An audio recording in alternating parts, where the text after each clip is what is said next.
ఇప్పుడే country delight యాప్ని download చేసుకోండి. Download the country delight app now. రోజు రాత్రి నేను హైదరాబాద్లో ఉన్నప్పుడు నాకు ఫోన్ వచ్చింది.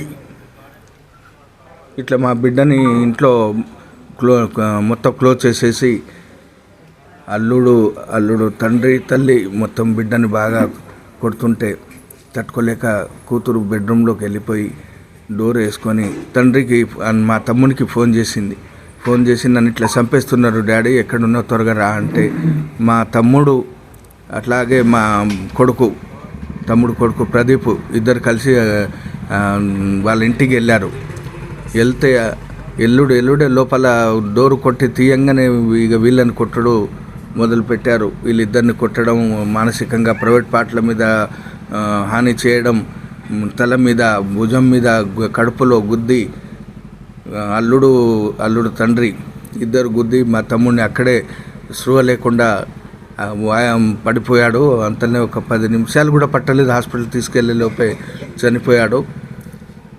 మా బిడ్డని వరకట్నం ఎప్పుడు ఆల్రెడీ మేము ముందు పెళ్ళి చేశాము 2022 ఫిబ్రవరి 11వ తారీఖు. అప్పుడే మేము 51 లక్షలు కట్నము, 30 తులాల బంగారము, 5 లక్షలు గృహ వస్తువులు, బండి, కారు ఇవన్నీ ఇప్పించాము. అయినా కూడా సరిపోదని మా బిడ్డని సతాయింపు పెట్టడం చాలా ఇబ్బంది పెడుతున్నారు. గత 3-4 నెలల క్రితమే మా గృహహింస ఇట్లా 4 నెలల క్రితమే మేము హ్యూమన్ రైట్స్లో కేసు పెట్టాము. వీళ్ళ మీద యాక్షన్ తీసుకోమని పెడితే ఆ కేసులో ఆల్రెడీ వీళ్ళు ఇన్వాల్వ్ అయ్యి ఉన్నారు. అయినా కూడా ఒక 16 నెలల తర్వాత పంచాయతీ పెద్ద మనుషులు కూర్చొని డిసైడ్ చేసి 2 నెలలే అవుతుంది పంపించి, ఈ 2 నెలలు కూడా సుఖంగా ఉంచలేదు. ఈ 2 నెలల్లో దగ్గర ఒక 20 సార్లు కొట్టారు. అలాగే గత శనివారం రోజు కొట్టారు. ఇటువంటి నీచుడిని వేరే ఎవరికి జరగకుండా, మా బిడ్డ అన్యాయమైంది, వేరే ఎవరికి జరగకుండా వీళ్ళకి పోలీసు వారు వీళ్ళు కఠిన శిక్ష విధించాలి. వీళ్ళకి ఉరి శిక్ష తీయాలి. ఇద్దరిని వీళ్ళు బతికినా కూడా వేస్ట్ సొసైటీలో. వీళ్ళని బయట తీయవద్దు, జైలు నుంచి లోపలనే ఉంచేటట్టు చేయాలి.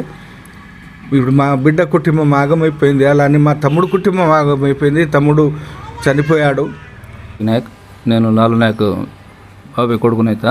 ఈ లహరి భర్త అతని మామైన సీతారాం నాయక్ని ప్రభుత్వమే తక్షణమే చర్యలు తీసుకొని వారి కుటుంబానికి రిమాండ్ చేయాలి తొందరగా. వారికి ఫాస్ట్ ట్రాక్ కోర్టు ద్వారా ఆ కేసును త్వరితగరించి వాళ్లకు యావజ్జీవ శిక్ష కానీ లేక మరణ శిక్ష కానీ విధించాలి ప్రభుత్వం. ఇలాంటి చీడపురుగులు ఈ సమాజంలో ఉండకూడదు. వేరే వ్యక్తులు కూడా ఇలాంటి నష్టం జరగవద్దు ఈ సమాజంలో. ఒక అభం శుభం తెలియని తండ్రి స్థానంలో ఉండి కూతుర్ని చంపాలని చూస్తున్నప్పుడు రక్షించడానికి తండ్రి వెళ్తే తండ్రిని నిర్దాక్షిణ్యంగా చంపడం అనేది ఈ సమాజంలో మంచిది కాదు.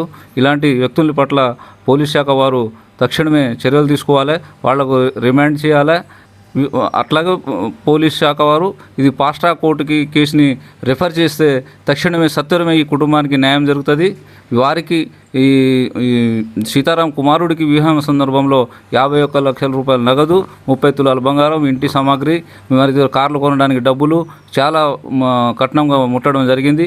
ఇంకా అదనపు కట్నం కావాలని అమ్మాయిని హింసించడం జరుగుతుంది రోజు. కాబట్టి ఈ కేసుని పోలీస్ శాఖ వారు ఫాస్ట్ ట్రాక్ కోర్టును కేసు రెఫర్ చేస్తే తొందరగా ఇది తీర్పు వచ్చే అవకాశం ఉంది. లేకపోతే దీనికి డిలే అయ్యే ఆస్కారం ఉంది. కాబట్టి ప్రభుత్వం వారిని నేను వేడుకుంటున్నాను.